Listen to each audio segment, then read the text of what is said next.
In this week's episode of A Drier Dose of Disney, Jared shares with us his experience renting and using a wheelchair in the Disney parks.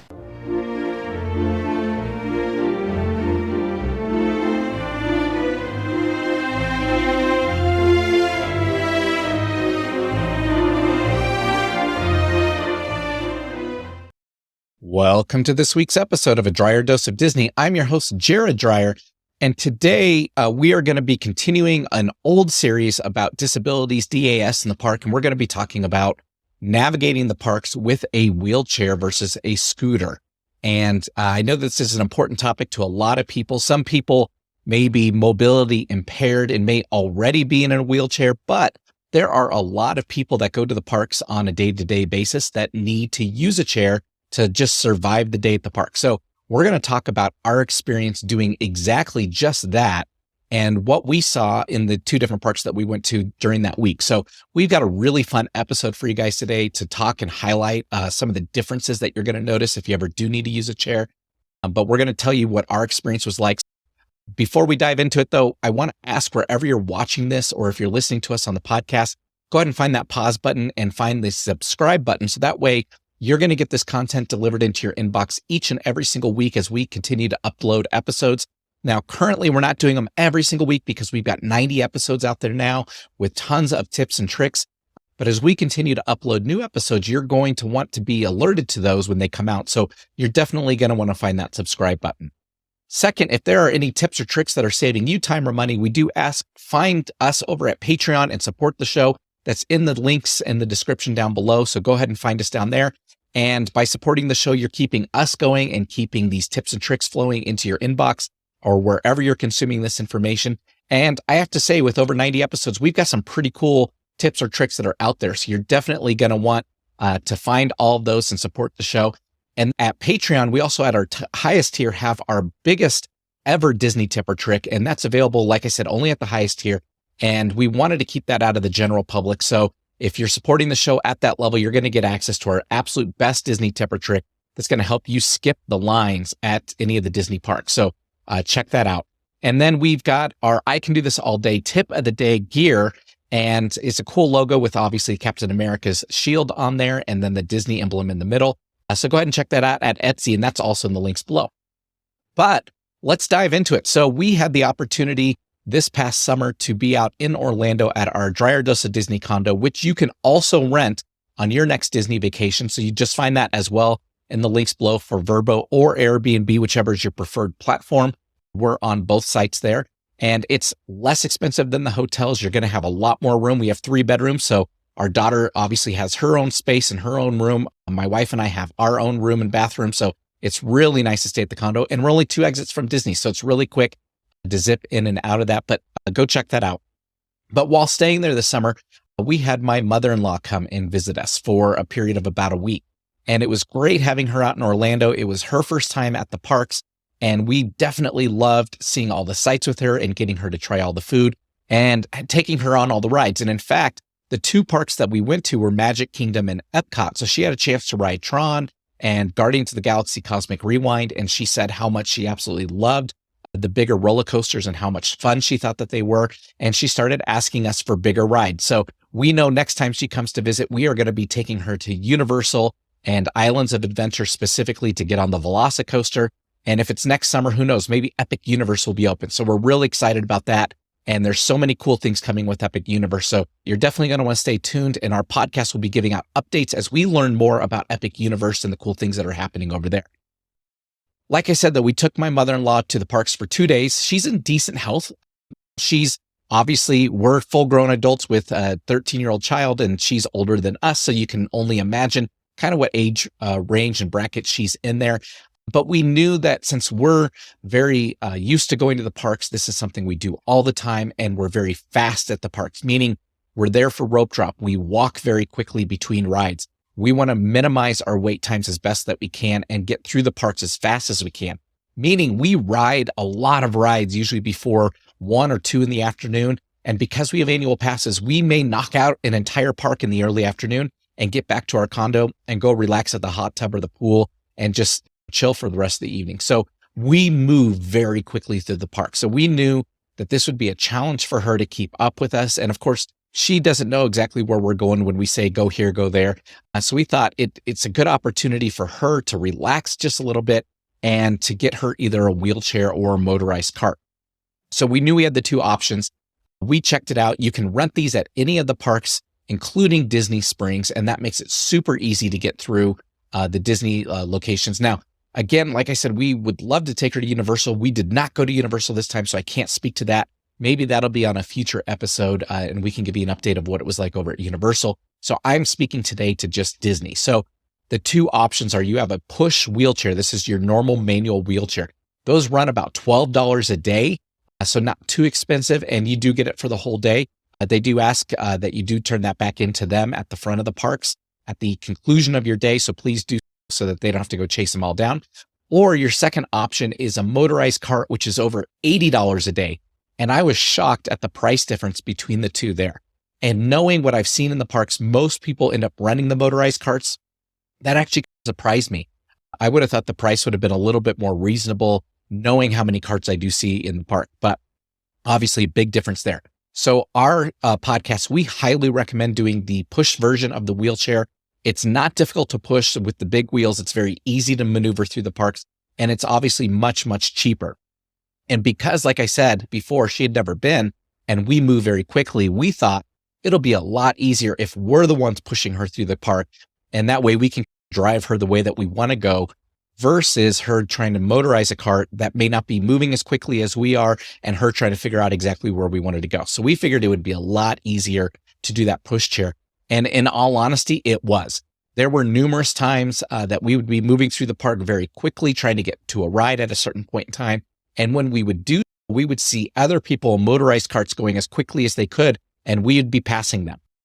We definitely recommend the push wheelchair. It is obviously more work, but if you've got some able adults in your party that can push a chair, then it's going to be a lot easier to do than waiting for them on the motorized cart. So we were able to move fast. We maneuvered the cart crowds, and it worked out really well. Additionally, though, like having a stroller. So if you listen to our episode early on in the podcast, we talked about the top 10 things to bring with you to the parks. One of those is a stroller if you have little kids. And the reason is you can pack that stroller full of things. It's very easy to store all your bags, all your ponchos or rain jackets there. If you have snacks or water bottles, it's easier to use a stroller versus carrying a backpack all day, especially in the Florida heat. And we found that when we were using the wheelchair, it was the same kind of story. So we brought a backpack, and we would just put the backpack over the two bars in the back that you hold onto, the two handles, and let it just hang there all day instead of hanging on our back. And because, like I said, it's the middle of summer out in Florida in July, it was very hot. It's very humid. You're always sweaty all day. Not carrying that backpack full of the ponchos, rain jackets, water bottles, things like that definitely made our day easier. Now, it is a trade-off not carrying the backpack versus pushing the wheelchair. But I'll say to make it easy on her and the convenience of all that, doing the wheelchair with the backpack hanging on the back worked out really well for us. Now, I know a lot of people, like I said, have struggled with either mobility or other physical issues. And we did have a big change to DAS, so the Disability Accessibility Service at Disney this year. So if you listen to our prior episode, we had some friends on that struggled with diabetes and rheumatoid arthritis, and they could not wait in lines for the extended periods of time and may have an issue with the blood sugar or things like that happening. So we talked about how DAS worked on those episodes and how you use DAS, and they've since changed the rules. So the new rules are the only people that qualify for DAS now are people that have like an autism or a sensory type issue where they're just not able to wait in line or it'll cause a reaction. For people that have mobility issues now, so if you're dealing with somebody that either has a hurt leg, broken leg, something like that, maybe they recently had surgery, or even in cases where people just can't walk that far due to their physical condition or their weight, Disney has decided you no longer qualify for DAS. And I know that's highly controversial. There's a lot of people very upset about that. But I will say, having used a wheelchair for 2 days in the parks and navigating the parks, I actually like this better. I think that people were using DAS in excess, meaning that there were tons of people coming through the lightning lane with DAS that could have, like we did, waited in the traditional queues just by sitting in a wheelchair. So yeah, if their leg was broken or something like that and they rode in a wheelchair for the day, they're physically capable of waiting the 20 minutes for the ride or however long that queue may be, versus giving them the opportunity to check in, go do another ride, come back 20 minutes later and go right to the front of the line. So I do feel that people were taking advantage of the DAS system. I think that it was slowing down the general queues. I will say this summer when we were out there, because of the changes, it felt like the general queues were moving a little bit quicker than they typically did, and the wait times were shorter. And that made our days a lot more pleasant, definitely. So if you're using a wheelchair, you don't qualify for DAS anymore. And like I said, I know people are really disappointed about that, but let me reassure you that it wasn't bad at all. We were able to navigate any of the queues that we needed to with the wheelchair and my mother-in-law in it. They're obviously all wide enough for that and easy enough to maneuver for that. And throughout the parks, there's very few hills, actually. So when we, like I said, the two parks we went to are Magic Kingdom and Epcot. Over at Magic Kingdom, you've got a pretty good hill and ramp going up to Tron. But once you're up top, it's easy to navigate the rest of the ride with the wheelchair. And you wait in the general queue. You go all the way up to the front. And then when you're going to board, they pull you off to the side and they just ask you a simple question as to whether you are comfortable riding in the motorcycle fashion or if you want one of these standard sit-up seats in the back of the roller coaster. And for her, she said she'd feel more comfortable sitting up straight. So we waited for one car to go through, and the next car that came had that seat in the back, and she was able to ride there with my daughter, and I rode in the row right in front of them. And it was a great time, and she really enjoyed the ride. So like I said, they did very well at accommodating her and making it easy for her to maneuver the park. So back to the hills, though, like I was saying, over at Tron, you've got a hill over there. You've got a little bit of a slight incline going over by Tiana's to get over that bridge towards Tiana's and Splash Mountain. But for the most part, through the rest of the park, there aren't many ramps. There aren't many hills or inclines over at Magic Kingdom. So it was very easy to navigate. We did Pirates of the Caribbean. We did the Haunted Mansion. In fact, because we were there and like our logo says, I can do this all day. We were there from morning till night. We stayed for the fireworks. We rode every ride in the park. We saw every show in the park. We had a great time in the park, and it was super easy to navigate all day with the wheelchair. So I definitely recommend it. Now over at Epcot, again, you do have a little bit more hills going into some of the different lands or areas. So going into the land pavilion itself, where Soarin' and Living with the Land is, you do have to go up quite a bit of a hill to get into there. There's also another one when you're going from the England land over to Paris. So getting up over that bridge, you do have to go up a hill there. And there's a couple other little ones throughout the park. But again, nothing too difficult. We were able to maneuver it and manage it just fine. And it was a very easy day for us. So we really enjoyed that. And I'll say she enjoyed it. She is able to get up and move. And that's one thing we'll talk about here is how the cast members interact with you. She is able to get up and move just fine. She just can't stay on her feet and walk that far in any given day. And we're doing anywhere from our highest day ever's up in the 20,000 step range. Most days we're in the 12 to 16, 17,000 step range. And she's just not used to that. She can't do that. She can't go from rope drop first thing in the morning at Magic Kingdom to staying all the way through the fireworks show and then navigating your way out of the park and onto the monorail and back over to the parking lot. She's not able to do that and stay on her feet all day. So that's why we did the wheelchair. Now, back to the rides and the queuing. We were able to get through every single queue and go just like any other person would through the standard queue. There were only a couple call-outs that were a little bit different.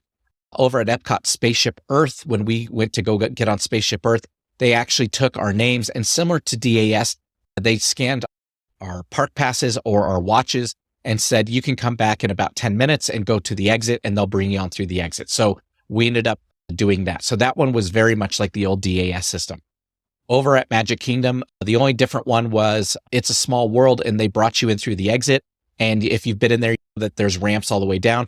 We just came in through the exit side so they could ask us properly if she was accessible and able to get onto the boat and transfer herself, or if she needed the special boat where you wheel her on. So they do have that option over at It's a Small World. So if you do have somebody who is unable to transfer and get out of their device or their chair, then you are able to ride in a specific boat at It's a Small World. But since she's able to transfer, we told them she could transfer, and they got us on the next available boat, and we were able to move on from there. The cast members were great. It was awesome to work with them on this. And I will say the cast members are very attentive, meaning they saw us coming. So as we're approaching a queue and driving her wheelchair towards the queue, you could see the cast member. They would make eye contact with you and they would ask you before you even got in, are you able to transfer? So for example, if you're getting onto a Peter Pan's flight, you know that this is a moving conveyor belt in Orlando, and you're going to have to step into the ship to take the ride to Neverland and do all that. So they asked her, are you able to transfer? And of course she said yes. So they said, come on in this way. And they got us all situated. So they were great about making sure that they were proactive, directing us in the right direction and asking us if she was able to do this ride or not. So it was great. We absolutely loved it. And she loved it. She said that everyone was really polite to her.